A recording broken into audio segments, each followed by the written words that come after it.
Okay, so I want to tell a story today, and that story is about how one of my aunts in my family do not talk to me because they think that I, at the age of 16, did something with her partner at the time.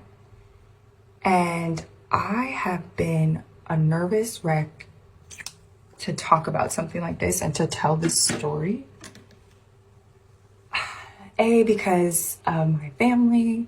B, because I don't want people, it's not to hurt people to tell my story. But at the same time, I've been working through this so much in therapy, and this is something that goes way deep to my core in terms of worthiness and how I feel about myself.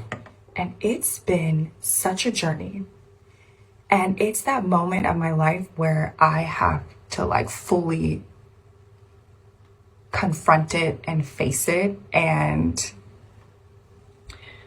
talk about it, but talk about it because I also want to shed light for the women and the men and anybody who has gone through something like this, where you were underage and something in that sort of manner happened in terms of that sort of word of abuse. And I feel like I have to be careful with what I'm saying here because I don't want to be banned from talking about these situations, but also we kind of have to talk about it. I'm also not very good at storytelling, and I'm new to all this, and I'm also trying to get ready at the same time and tell a story. And I feel like the story is quite complicated and detailed, so bear with me here. But yeah, so one of my aunts does not talk to me because I guess she felt like I did something with her partner at that time. And nothing happened, but I'm going to try to tell the story quickly and also not name any names. And so I was with this aunt for the summer with my sister, and I can't remember how much time had passed since we were there in the summer for a little bit of time to when we got home. And when I think it was my stepmother was going through my phone and she found this conversation, this sort of conversation. And she showed it to my dad, and my dad called that aunt and we spoke about it and we talked about it a little bit. And I remember just a lot of emotions, was a lot going on. I was 16 at the time and I'm 32 now. I had to think about it. I'm 32 now. And so, oh my God, it's been 16 years. This is wild. Anyway, okay.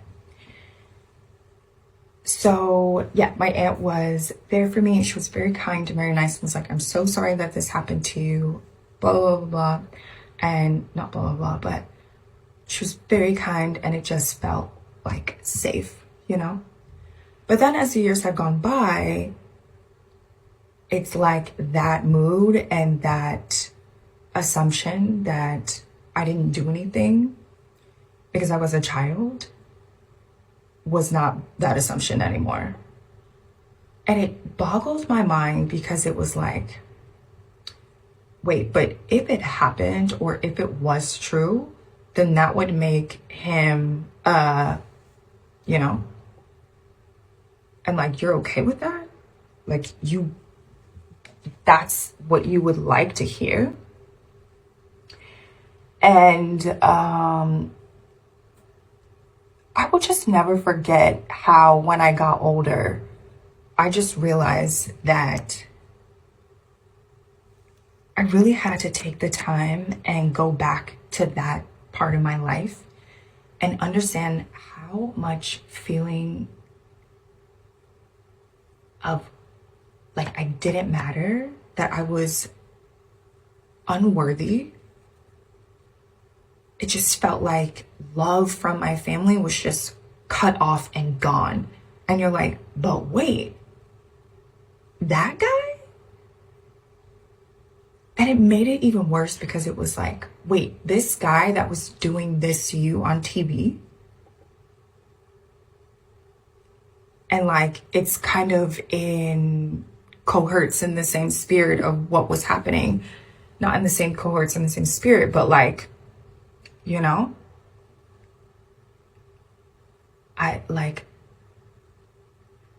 it's so painful. And I know that the ladies, the men, everybody who has experienced this sort of feeling when your family doesn't believe you, or when you're at an age where you shouldn't have been put in that situation to have to navigate it.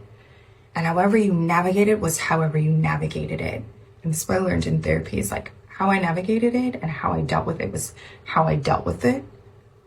But the most important thing to understand is that I never should have been put in that spot in the first place. And I think that's the devastating part, is that you realize that you didn't ask for that. You know, I did not ask for that. No matter what, I didn't ask for that. So I'm just wondering what other people who have gone through this, how they decided to handle this sort of situation. How did you go about telling your truth? And how do you tell your truth in a way that honors you? And I think the reason why I'm addressing it now so much is because I'm getting older. And if I want to have kids, and especially if I want to have girls, like, I don't want to still be in that space and place and in that situation and just even having to deal with it, you know? And so next year I'm planning to go to the US, and I'm planning to like confront a lot of things, because my sister passed away. Like, I've just I fled the country because I was needing to save my own self and my own life. And when I say all of this, this is not a dig to my family member, because it's really sad that she also was put in that situation of having to deal and having to handle. That's not her. Like, I don't wish that upon anyone either. Do you know? There's sympathy there. But there's also so many other aspects of it when you're a child and you're like denied a voice. It's pretty much been like a lifelong battle for me. So it's been a journey, but I appreciate spaces like this where I feel like if I talk about it on social media, and I just felt like, I don't know, like, I just felt like TikTok was the space and the place to talk about it, and it felt right, and it just felt accepted in this community. And so if you've ever been that person, I just want to hear from you. I want to know that you're okay. I want to ask you what sort of work you've done for yourself to get better. Like, what sorts of things are you doing to make sure that you heal? And I'm so happy that I'm getting to a place where I'm healing, so that then I have the heart and the courage to go